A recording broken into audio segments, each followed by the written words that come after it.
everyone, it's Kim, and welcome back to Bookmarks and Breadsticks.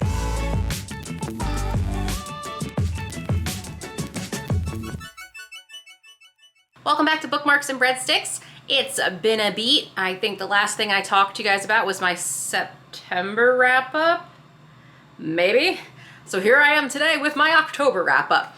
I've mentioned it before, but this is a super busy time of year for my small business, Read It and Eat, where I am focused on a ton of holiday markets this year. I've signed up for 7 so far.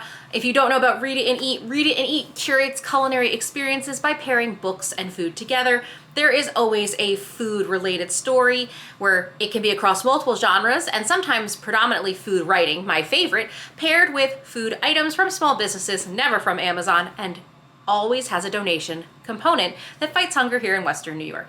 So while I'm busy packing and getting ready to go, I'll admit my reading probably took a little bit of a dip this month. In October, it was my birthday month, but I'm still reading, even if you guys don't see a lot of me here on YouTube as much. I also find that YouTube is really favoriting the shorts content. So I'll admit that it kind of like kicks my motivation to sit here and talk to you guys about books when maybe 5% of my total audience is going to see this video, less than 100 views even, which I know is a little bit of an ego thing. I recognize that, but I am always reading and I am thinking about you guys. There's often times where I want to go, man, I really want to talk to you guys about this book.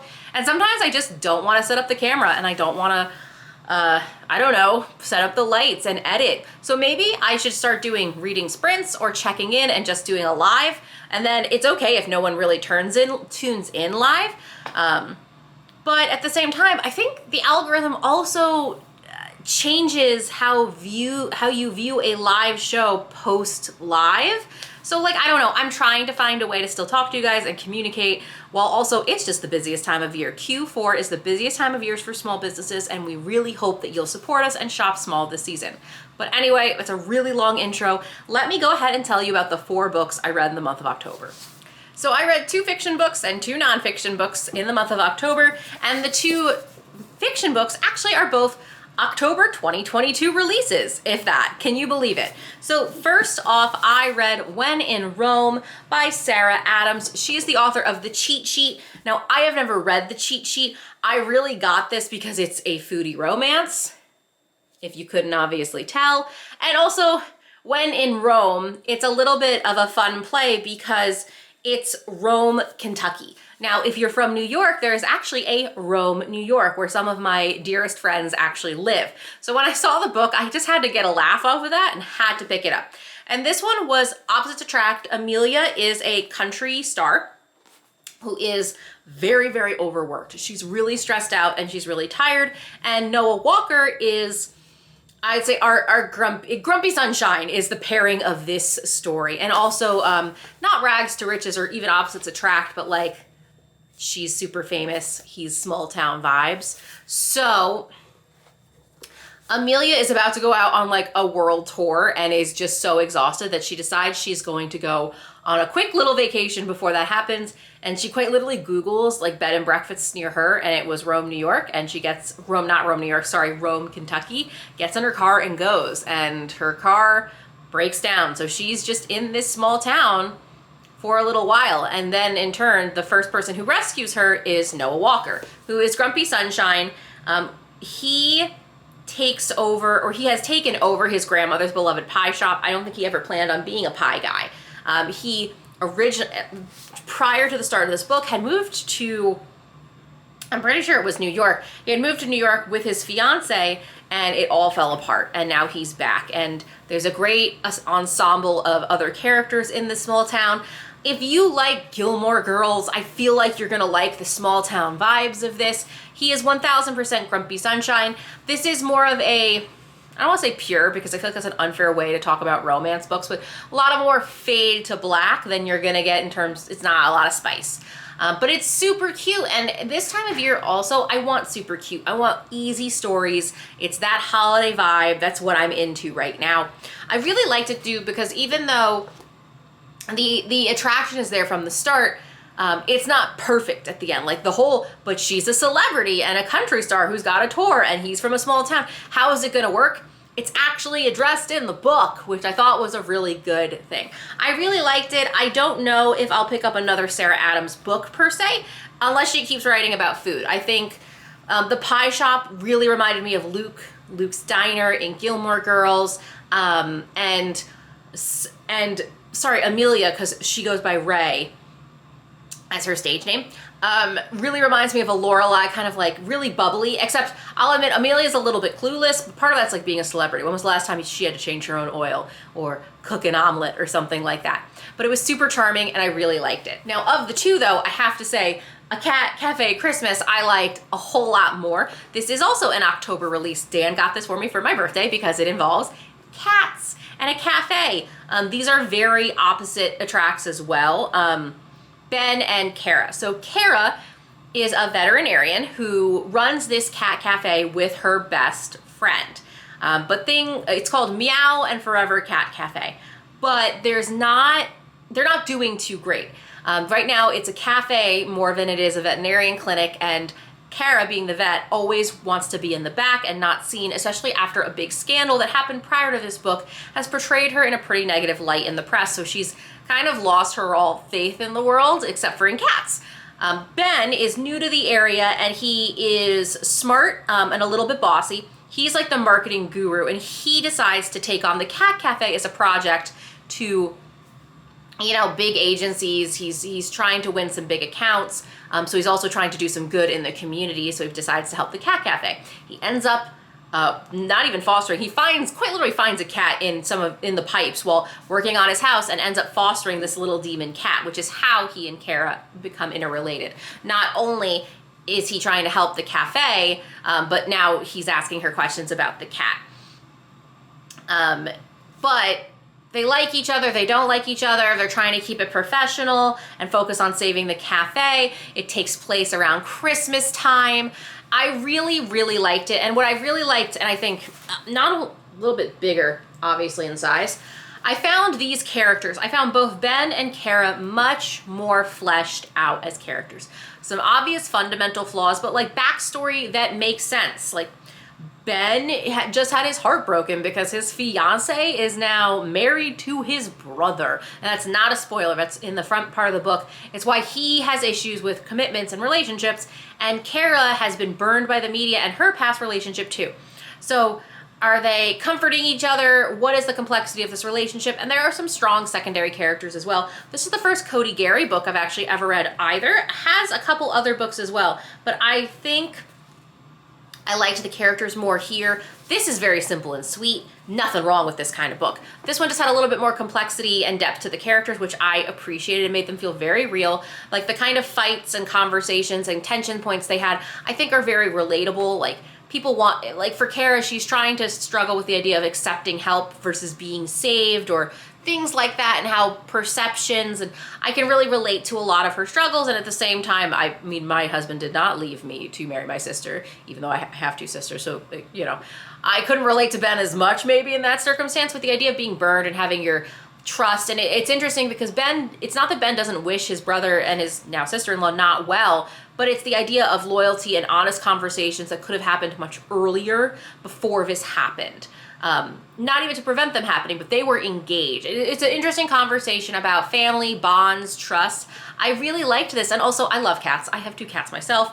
I always want to adopt a 3rd cat. Will never, probably, just because it's a lot of responsibility to have 2 cats already. But I was like, oh, kitties. I want kitties. I want to go volunteer at a cat. Which also, I'm allergic to cats, so I know it's ironic to own 2 cats and be allergic to them. So shouldn't introduce a 3rd one, but I live vicariously through books like these. But these are the 2 fiction books I read in the month of October, both food related. I'd say that this book, when in Rome, pies are much more prominent. The Cat Cafe is more of a location, less about the food and the coffee per se. But I liked both of these. I liked the Cat Cafe because it is a nonprofit / small business. So there's elements of that I personally resonated with. I do find that in kitchen contemporaries or kitchen romances, the breadth of food can be either very shallow, more like these, or way more in-depth, like things like A Chef's Kiss.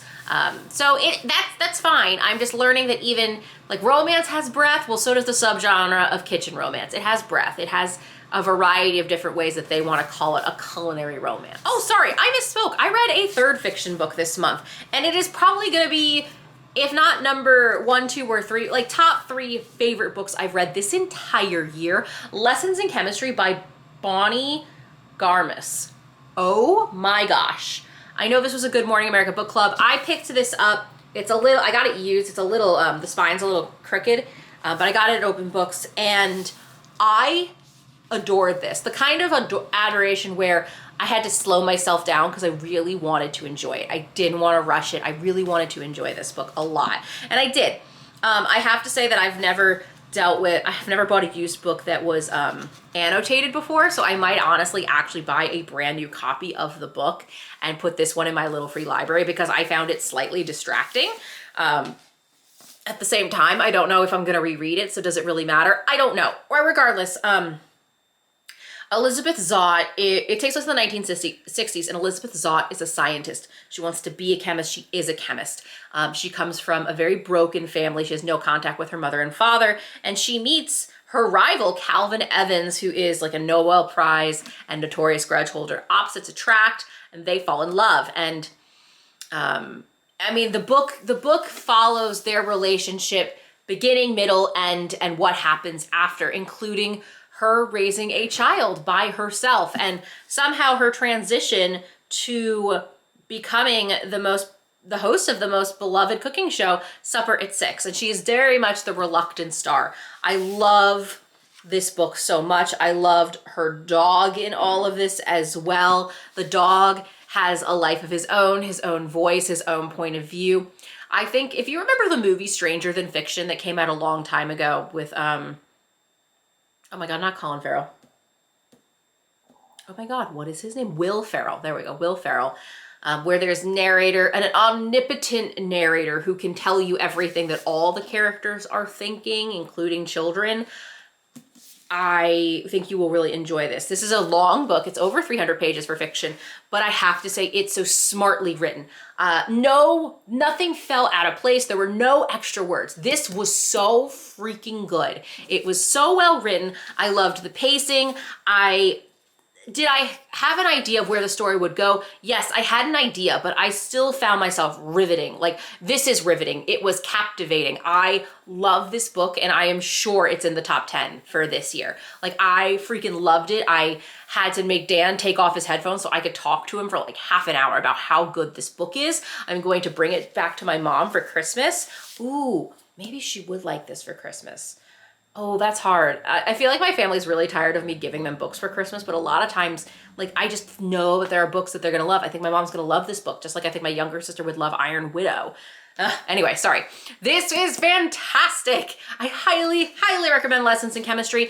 It is about food, but Elizabeth Zott takes the approach of food from a lens of science, which I really love. Chemical reactions, how things work together. It's so good. It's so good.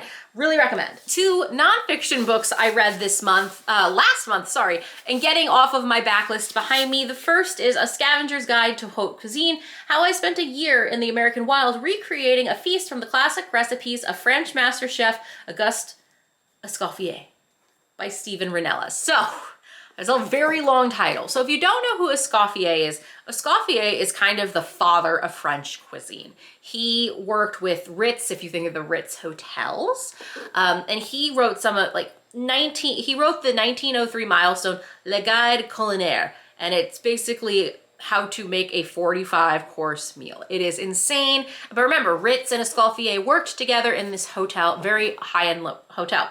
Meanwhile, you have Stephen, who is a wild game hunter. Like, he very much he's an avid hunter, he's an outdoorsman. He eats what he kills and what he shoots, and his whole family's that way. And he's the one who stumbles across this book and spends the year trekking across the United States, places like Alaska, Florida, getting gator meat, getting all kinds of rare, not even rare like luxury, but rare game animals to recreate this 45-course meal. And it is so cool. At one point, he's like stealing pigeons from down a dark alley to house at his own home so that he can breed more pigeons, all for the sake of one of 45 dishes. I really liked this. I read through it really quickly.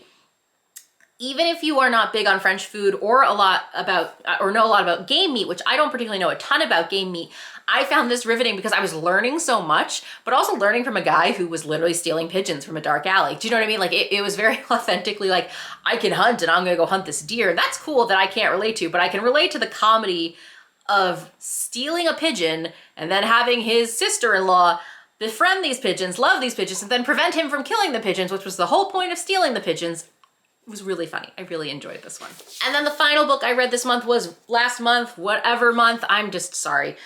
Russ and Daughters, Reflections and Recipes from the House That Herring Built by Mark Russ Fetterman. So this is from 2012. I think I talked about it in my October book haul.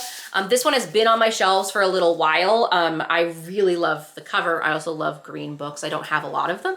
This came out in 2012 and it is the record really of this Russ and Daughters, this herring and, what is the word? It's not a deli. It's called, I think, an appetizing store. And there is a difference between them, but it is really the story of this family-owned business and the multiple generations and the immigrant story that brought them to America and how traditions and techniques are passed from generation to generation, all of the things that they've learned. And I really appreciate that Mark wanted to go farther back and learn more about his family's lineage as he passes on Russ and Daughters to the next generation. It's a very quick read. It's under 200 pages. There are some really pretty pictures in here. And there's like family pictures, you know? I mean, that's what I appreciate is the family photos. Martha Stewart is not part of the family in case there was any confusion in that picture. But it was really fun. And I love stories like this. And this is from 2012. And I only could imagine, you know, this talks about like 9/11 and I'm like, oh gosh, like this is from 2012. I wonder how they're doing post-pandemic and what the next generation is going to do. And it makes me want to visit this place when I go next time I'm in New York City. It was a lot of fun. So that is my October wrap up. Short, sweet, not too many books, but one of my favorites of the whole year.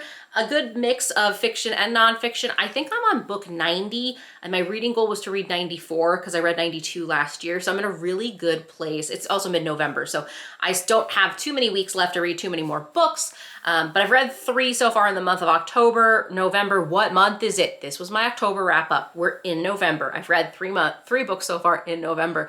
I'll admit that even though it's nonfiction November, I just haven't been doing a lot of reading. It is packing time. I'm still listening to books. I'm still getting through books. But I always slow down around this time of year. But I hope you enjoyed this wrap up. Please consider